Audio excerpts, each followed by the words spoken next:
Welcome to Global Frontline Reports. We are broadcasting live from our crisis center tonight.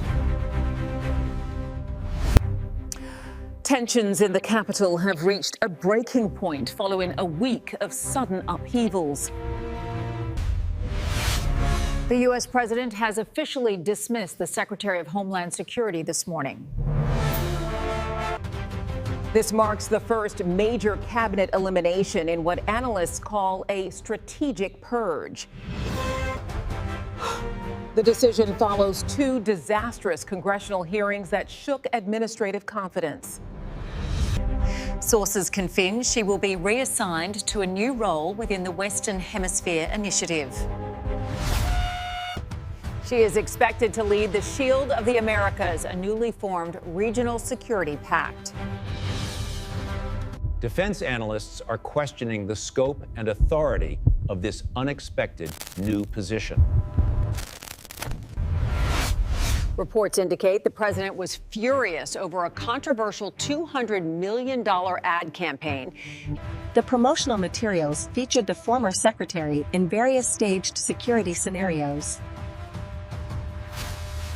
The commander-in-chief claims he was unaware of the massive spending until it aired publicly. Despite the firing, the department claims this domestic campaign was historically successful. Officials argue the public engagement metrics exceeded all previous government outreach records. The outgoing secretary is expected to vacate her post by the end of this calendar month. The administration has already selected a replacement, the senior senator from Oklahoma. The nominee brings an unconventional background, transitioning from private sector to politics. Insiders suggest his strong media presence played a crucial role in the president's selection. However, critics are already raising concerns regarding his lack of high-level diplomatic experience. Opposition leaders are pointing to past personal controversies as potential vetting hurdles. Supporters argue his tough stance is necessary to restore order to the Western Hemisphere.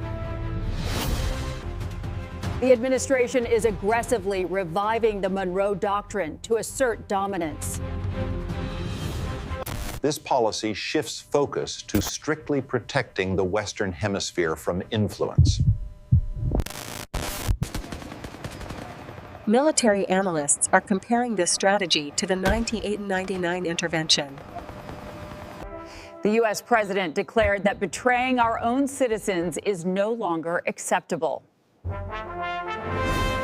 However, the focus shifts sharply to the escalating situation in the Middle East. Lawmakers are divided on whether to officially classify this as a state of war. The commander-in-chief has used the term daily, signaling a major shift in tone. Meanwhile, the executive leadership has remained notably quiet during this critical week. He previously warned that conflict with Iran would be a massive waste of resources. There are fears that a direct confrontation could trigger a wider global conflict. Former administration officials are now making the rounds on national television. They are questioning if the White House has a viable exit strategy for this crisis. One former leader stated he is unsure if the United States is truly fully involved. Public sentiment is shifting as new polls indicate Americans feel less safe today. In a recent press interview, the U.S. president addressed the nuclear threat directly. He stated firmly that the Iranian leadership cannot be allowed to build a weapon. The president described the opposing regime as being run by unstable individuals. International critics argue this rhetoric mirrors accusations made against the U.S. There is even speculation about the U.S. playing a role in selecting future leaders. The House of Representatives voted today on a resolution to curb executive war powers. Almost all party members backed the president publicly, but private accounts differ. Reports suggest lawmakers are comparing this situation to the Vietnam escalation. There are deep concerns that the administration is entering an unwinnable conflict. However, the Capitol remains distracted by the sudden release of classified files. Over 47,000 documents mysteriously vanished from federal websites. These missing files contain disturbing allegations regarding high-profile figures. Legal experts note that some redacted names may implicate current top officials. Under intense congressional pressure, the Justice Department has released the data. The dump includes transcripts of interviews with key witnesses in the investigation. Coinciding with this release, religious leaders gathered at the executive mansion. Observers noted the commander-in-chief appeared visibly fatigued during the event. Critics are highlighting a perceived double standard in how these leaks are treated. If the roles were reversed, the media landscape would likely be in total uproar. The House Oversight Committee has voted to subpoena the U.S. Attorney General today. She is required to explain the irregularities surrounding the document disappearance. Scheduling remains an issue due to her ongoing engagements with private media outlets. Legal scholars argue that compelling testimony from the executive is nearly impossible.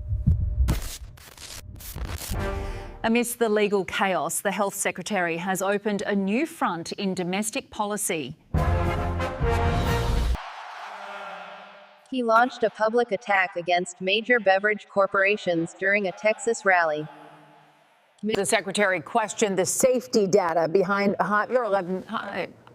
popular high-sugar coffee drinks. He highlighted drinks containing over 100 grams of sugar as a major risk.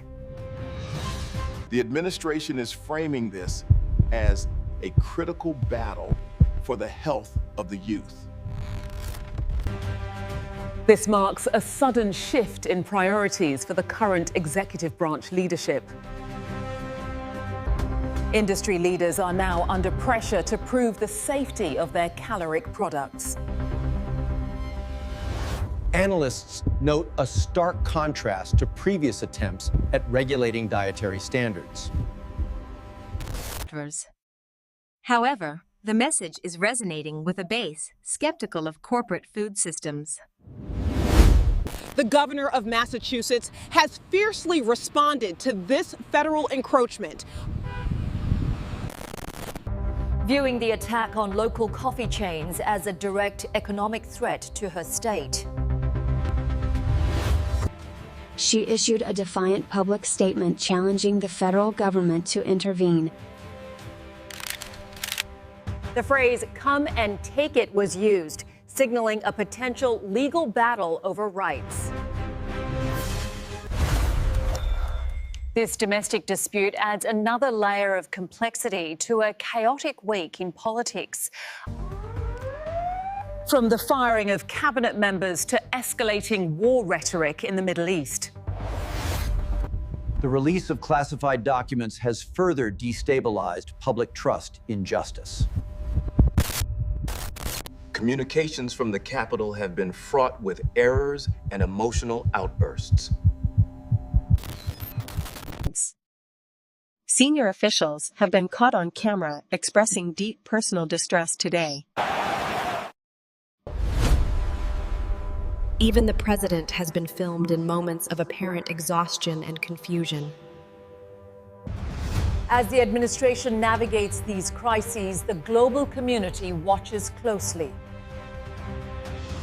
The question remains whether these distractions will hinder the war effort abroad.